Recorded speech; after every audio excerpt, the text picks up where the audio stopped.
गरुड़ पुराण अध्याय 17 आत्मा की नरक में यातना। हर पाप की सजा लिखी जा चुकी है। एक ऐसी सच्चाई जो तुम्हारे अंदर कांप पैदा कर देगी। कल्पना करो, चारों ओर घना अंधकार है, न रोशनी है न दिशा। हवा में एक तीखी दुर्गंध है, दूर तक चीखें गूंज रही हैं और एक आत्मा, थरथराती हुई आत्मा, अपने जीवन के कर्मों का परिणाम भुगतने के लिए नरक में प्रवेश कर रही है।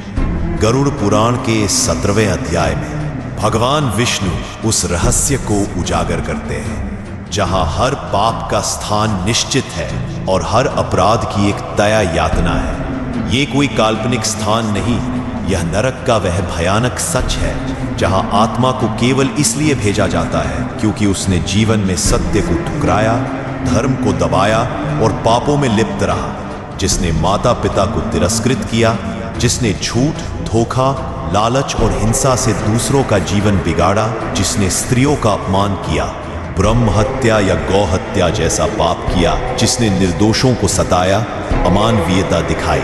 ऐसे हर व्यक्ति के लिए विशेष नरक है, जैसे तामिस, रौरव, महारौरव, कुंभीपाक। और हर नरक की यातना इतनी भीषण है कि आत्मा रो रो कर केवल एक ही विनती करती है, मुझे फिर से जीवन दो, मुझे सुधारने का एक मौका दो। पर वहां कोई सुनता नहीं, क्योंकि न्याय चल रहा होता है, शुद्ध और निर्विवाद न्याय। आत्मा को उबलते तेल में डुबोया जाता है, कांटों से भरे रास्ते पर नंगे पैर चलाया जाता है, गरम लोहे के पिंजरों में कैद किया जाता है, उसे कुत्तों और कौवों से नोचवाया जाता है। और यह सब होता है हर उस कर्म के बदले जिसे उसने पृथ्वी पर छोटा समझकर किया था। यह अध्याय केवल डराने के लिए नहीं है, यह अध्याय चेतावनी है कि इंसान को अपने कर्मों का ध्यान रखना चाहिए, क्योंकि आज जो तुम मजाक समझ रहे हो, कल वही तुम्हें रुलाएगा। आज जो तुम चोरी चुपके कर रहे हो, कल वही यमदूतों के सामने उजागर होगा।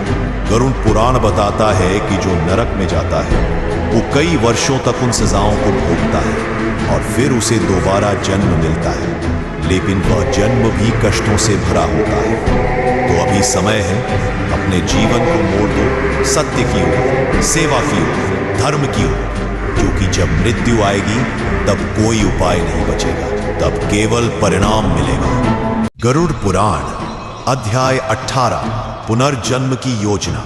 कर्मों से बनता है अगला जीवन। मरने के बाद सब खत्म नहीं होता, असल खेल तो तभी शुरू होता है। सोचो एक क्षण के लिए, तुम्हारी सांसें बंद हो गई, शरीर शून्य में समा गया और अब आत्मा अकेली खड़ी है, निष्पक्ष न्याय का इंतजार करती हुई। गरुड़ पुराण का 18वां अध्याय इसी निर्णायक क्षण को उजागर करता है, जब आत्मा को नया जीवन देने की तैयारी की जाती है।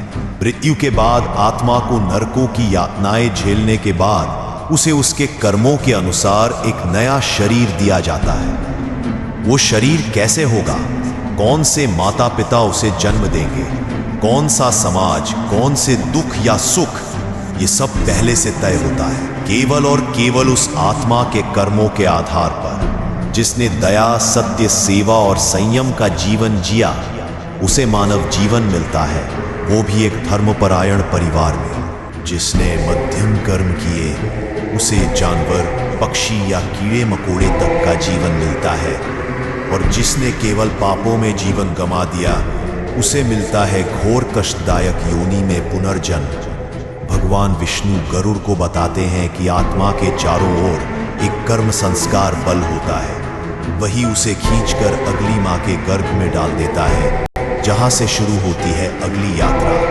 पर क्या यह इतना सीधा होता है? नहीं, आत्मा 10 महाविद्या जैसी शक्तियों से गुजरती है। यमदूत उसकी गति तय करते हैं और चित्रगुप्त का लेखा जोखा दिखाया जाता है, जो बताता है कि उसे कौन सी योनि में, कितने समय के लिए और किस उद्देश्य से भेजा जाएगा। कुछ आत्माएं जो अत्यंत पुण्यात्मा होती हैं, वो देवलोक या पितृलोक तक जाती है। वहीं जो अत्यंत दुष्ट होती है, उन्हें भयानक योनि दी जाती है, जैसे कुत्ता, सुअर, सांप, कीड़ा आदि। वो समझ सके जो उसने दूसरों को दिए थे। इसलिए यह अध्याय केवल पुनर्जन्म की बात नहीं करता, यह एक चेतावनी है कि आज जो कर्म तुम कर रहे हो वही तुम्हारा भविष्य तय करेंगे। तुम्हारे जन्म की जाति, लिंग, घर, सुख दुख सब तुमने खुद तय किए। अगर तुम चाहते हो अगला जन्म सौभाग्यशाली हो तो अभी से हर कर्म सोच समझ कर करो, क्योंकि तुम जो बोओगे वही तुम्हें मिलेगा, इसी जन्म में या अगले में।